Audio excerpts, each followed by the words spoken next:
Do you see this right here? This is the main character of Jujutsu Kaisen, and nobody can say otherwise. Watch this right here. Ready?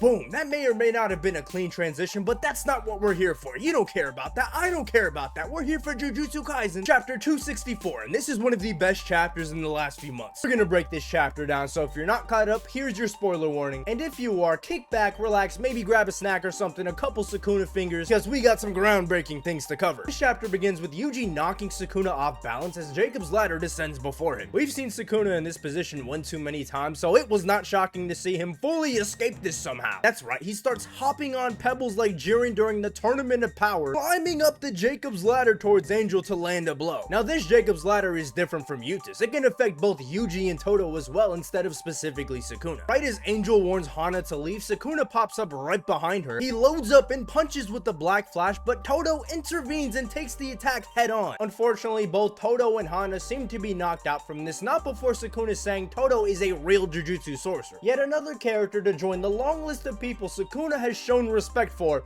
besides YUJI. YUJI then pops up out of nowhere and goes full WWE on Sukuna, grabbing him by the legs and slamming him down a building. He actually hopped out of the Jacob's ladder, and it turns out that he was getting burned while chasing Sukuna. This man is determined. This man is trying to end the series early. Go ahead, YUJI. The battle continues with YUJI using his shrine to try and knock Sukuna off his footing again, until Sukuna punches YUJI away and regenerates his arm after landing 2 additional black flashes. So not only did Jacob's ladder do nothing, Sukuna is slowly getting stronger, and his reverse curse technique is back. Sukuna seems to be taking the upper hand, but YUJI is not willing to back down. A small flashback occurs when Gojo was teaching YUJI about domains when fighting Jogo. You could honestly make the argument that Jogo is one of the most influential characters in the whole series now. Maybe, now just maybe, Lobotomy Kaisen might have been cooking something, because we all thought the Jogo memes were random. They were foreshadowing. With the events in Shibuya and now this, at the very least, he's been a pivotal part of Sukuna's life. This is hilarious. Gojo lists the pros and cons of domain expansion, stating that while it does use a lot of cursed energy, it gives a massive upgrade to the user's stats due to the environment like a buff in a video game. And this is where YUJI finally does it after months and years of speculation. All the theories and questions about whether or not YUJI will get a domain expansion have finally been answered as YUJI uses his own domain expansion against Sukuna. Then cuts to somewhere that seems like a train station, but it's currently unknown where they're at. Sukuna has a confused look on his face as he looks up to see YUJI saying, "Let's go, Sukuna." This could potentially be some insane foreshadowing. If we look back to the season 1 opening with YUJI sitting in a train with Sukuna mirroring him in the window, what if that location is the same as the location they're in right now? Here's the thing about this station. This looks very reminiscent to the airport Gojo was at. After the fight with Sukuna, Gojo seems to wake up in this limbo-like area. And funnily enough, him and Sukuna have the same exact reaction. This could very well be the same place. If we take a look at the hand sign YUJI is using in his domain expansion, we might be able to figure out what this domain is doing. According to this Twitter user, this hand sign refers to a Buddha whose duty is to guide souls that had no chance of redemption in life. Furthermore, I say, in quote, "It's a great pointer to how YUJI is still a vessel, but now instead of hosting a demon, he's now the vessel of the will and hope of others." Based on this information, the idea that YUJI drags Sukuna's soul to the afterlife seems like it might just hold up. As we see in the chapter, it seems like Sukuna is back in his YUJI form rather than his Heian era Megumi body form. Now obviously, I don't think this is the end of Sukuna or the fight at that. Now what happens to Megumi? As I mentioned before, Sukuna seems to be back in his previous body. There's also the merger to consider. If there's any moment where Sukuna needs it most, I would say it's right now. We've seen him in positions like this, so it's not going to be surprising if he finds his way out of it. Either way, I am beyond hyped to see what YUJI's domain expansion can really do. Be sure to comment down below any thoughts or theories you have about YUJI's domain expansion. Give the chapter a rating because me personally, I think it's close to a 10 out of 10. And that's about it for me. I'll see y'all in the next one.